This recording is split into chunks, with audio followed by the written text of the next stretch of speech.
The next শুভ সকাল। আর camera বের করি না এই অবস্থায়।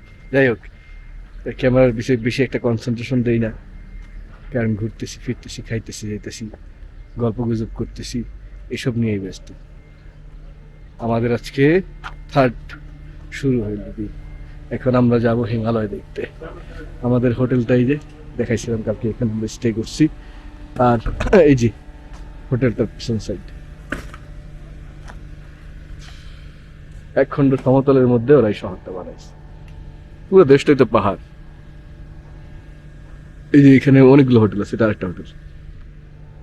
ধান ক্ষেত, ওই যে চাষিরা ধান চাষ করতেছে দূরে পাহাড়ি সমতলে। তবে এখানে একটা মজার বিষয় দেখলাম, যেটা হইলো এখানের প্রায় 90% ফুড প্লাস হাবিজাবি জিনিসপত্র সবকিছুই ইন্ডিয়ার থেকে না। মানে ইন্ডিয়া এমনভাবে ডমিনেট করে রাখছে যে মনে হয় যে এটা একটা ইন্ডিয়ার একটা অঙ্গরাজ্য এই হিসাবে। খালি নামটা ভুটান, এখানে ইন্ডিয়ান টাকা চলে, মানে নর্মাল এইভাবেই। আর রুপির দামও ইন্ডিয়ান রুপির মতোই সমানই। আর সবচেয়ে কষ্ট লাগলো যেটা, এখানে কোনো কার্ড টার্ড হাবিজাবি কিছু চলে না, শুধু টাকা, ক্যাশ পেমেন্ট। একদম ছোট্ট শহর, একদম সিম্পল সিমসাম গুছানো। এই যে আমাদের পোস্টার আসছে, ড্রাইভার আসছে, 2টা গাড়ি আসছে। এখন আমাদের এখানে আমরা ব্রেকফাস্ট করছি আর এদিকে বেরোবো। যাই হোক, আমাদের প্রায় লোকজন আসতেছে, সবাই নামতেছে। এখন আমরা যাবো একটা স্পটে অনেক উপরে, মাটি থেকে 4000 মিটার উপরে। ওদের সবচেয়ে উপরে হাইল্যান্ডের সমতল জায়গা, এখানে সবচেয়ে উপরে গাড়ি চলে ভাবছে, মানে যেই অবস্থা। ঠিক আছে, যাই ওইখানে দেখা। আরেকটা জিনিস দেখাচ্ছে, একটা মজার জিনিস দেখাই, ভালো লাগলো জিনিসটা দেখে। যে ড্রেন, এটা কিন্তু ড্রেনের পানি না, ঝিরির পানি, পাহাড় থেকে নামতেছে সরাসরি ফোর্সে। খুব পরিষ্কার পানি, ড্রেনের মতো করে দিছে, একবারে নিচে চলে যেতেছে। উপরে পাহাড় থেকে পানিটা আসতেছে। হিমালয় বরফ গলা পানি। ঠিক আছে, তাহলে যাই, ওই জায়গাটা যাই। যাওয়ার পরে আপনাদের সাথে আবার শেয়ার করবো, দেখি কি দেখানো যায়। ওকে, ধন্যবাদ সবাইকে। ফ্রেন্ডস, আমরা ঘুরতে ঘুরতে একটা জায়গায় আসলাম, ব্রেক দিলাম এয়ারপোর্টের ভিউ দেখার জন্য। ভুটানি এয়ারপোর্টের ভিউটা দেখার জন্য একটু এখানে আসলাম। আমরা দেখাচ্ছি, এটা হলো ভুটানের এয়ারপোর্ট। এটা হলো বিশ্বের মধ্যে ভয়ঙ্করতম এয়ারপোর্টের একটা, যেটা সব পাইলট ল্যান্ড করতে পারে। সব ধরনের প্লেনও আসে না, তাই না? সব ধরনের প্লেনও মনে হয় আসে না এখানে, শুধুমাত্র ডুকে এয়ারলাইন্স আসে।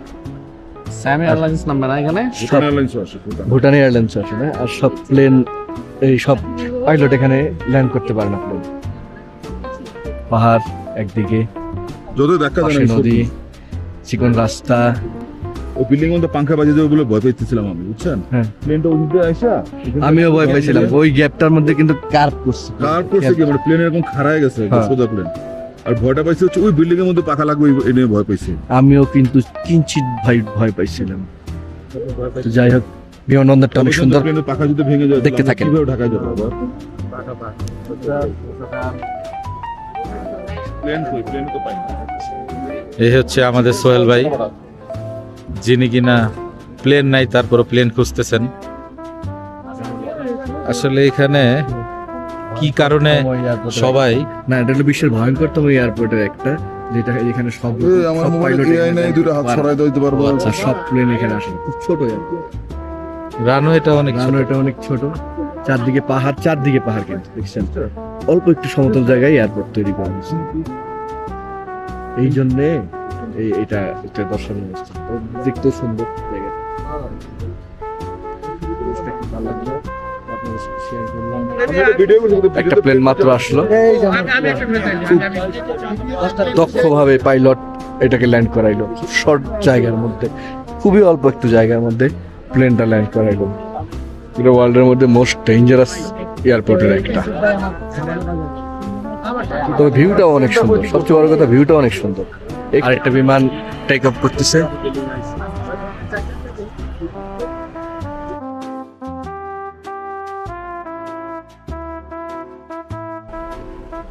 ওয়েলকাম টু হা দঙ্গা। এটা হলো সি লেভেল থেকে 3088 মিটার উপরে, মানে 12,000 ফিট উপরে সি লেভেল থেকে। সি লেভেল থেকে 12,000 ফিট উপরে। এখানটায় একটা টুরিস্ট প্লেস, ভিউ পয়েন্ট। এখানটায় অনেক গাড়ি দাঁড়ায়, নিচ থেকে আসলো। এখানে 40 মিনিট সময় দেওয়া হয়েছে। মানুষ যারা ওই টাওয়ারে ওঠে, ওইখানেও ওঠে ভিউ দেখার জন্য। সুন্দর ভিউ সব দিকে। আমরাও একটু দেখি কি আছে এখানে। এখানে ঠিক তিব্বতের মতো একটা শপও দেখলাম, লোকাল হ্যান্ডিক্রাফট জিনিস টিনিস বিক্রি করতেছে। ইয়াকের টুপি, উলের টুপি, সোয়েটার, উল সবকিছুই আছে। ভালোই জায়গাটা, এটা একটা ভালো একটা সুন্দর একটা ভিউ পয়েন্ট। Hello, high. ওই দিকটা আবার একটা ফাস্টফুডের দোকান আছে, সেইখানে চা, নুডলস, এখানে দোয়ান ভাই সবকিছুই পায়।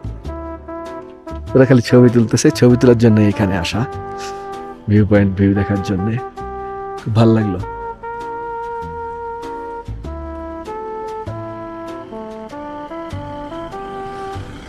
একটা মজার জিনিস দেখাই আপনাদের, এটা আমি অনেকবার দেখছি। পাহাড়ের ফাঁকে ফাঁকে বাঁকে বাঁকে এরকম মন্দিরের মতো বানাইছে ওরা, আর ধর্মীয় কোনো স্ট্র্যাটেজি এটা। এই যে হাজার হাজার এগুলা বানায় রেখে রেখে দিচ্ছে। আসার সময় অনেক দেখলাম, ওগুলো আসলে গাড়ি থামায় নাই, তাই দেখাইতে পারি নাই। তো দারুণ একটা জায়গা, দারুণ একটা জিনিস। মানে এটা অ্যাকচুয়াল জিনিসটা কি আমি পরে আপনাদের এক্সপ্লেন করে জানাবো। এইখানটা দেখেন, এইখানটাতে কিরকম লাগতেছে। এই যে কালো পাহাড়, ঠিক মাঝখানটায় অল্প একটু সমতল ভূমি, তো এইখানটায় রৌদ্র পড়ছে, পাহাড়ের ছায়া। দারুণ একটা অনুভূতি, দারুণ একটা ফিলিংস, দারুণ একটা জায়গা।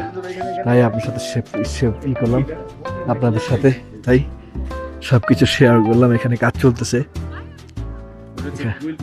এখানে কাজ চলতেছে নির্মাণাধীন।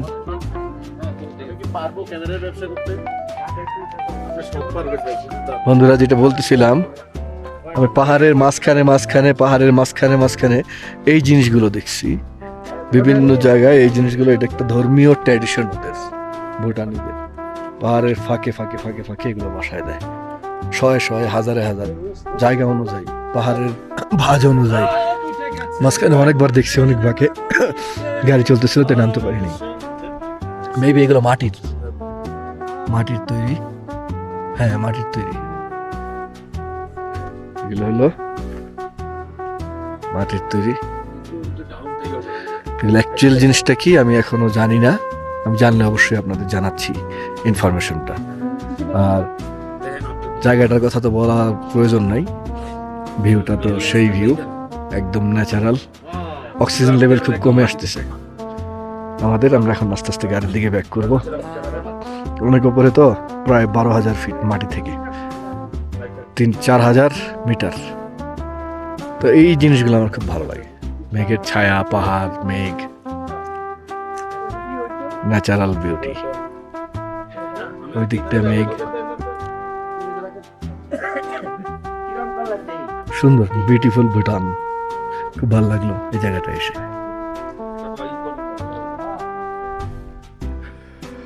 মোটামুটি টপ ভিউতে উঠলাম, রাস্তার নিচ থেকে উপরে সে জায়গাটা উঠলাম ভিউ দেখার জন্য। উঠতে খুব কষ্ট হয়েছে কারণ অক্সিজেন লেভেল খুবই কম, হার্টবিট বেড়ে গেছে।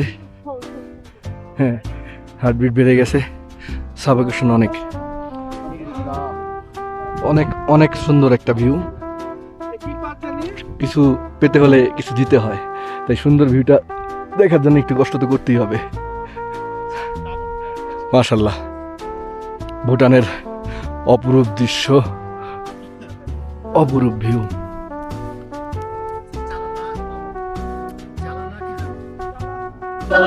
আজকে আমাদের শেষ দিন, মানে শেষ রাত ভুটানে, তাই আমাদের সৌজন্যে একটা কালচারাল প্রোগ্রামের আয়োজন করা হয়েছে,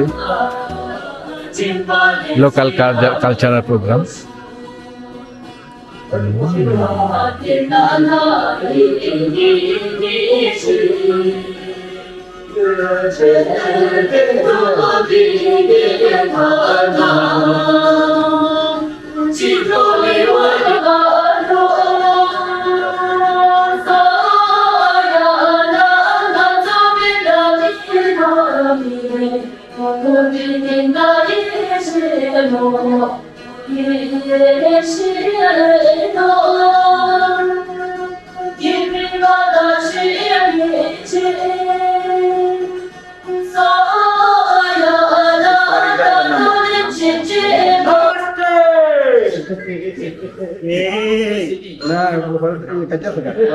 You know this?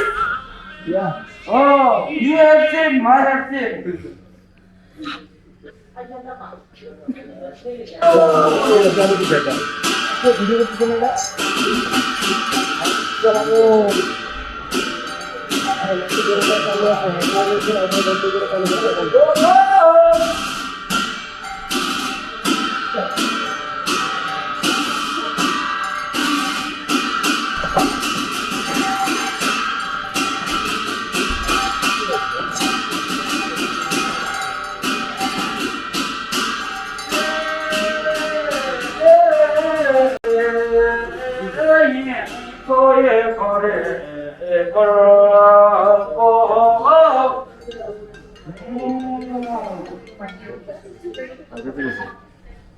সামনে বইলেই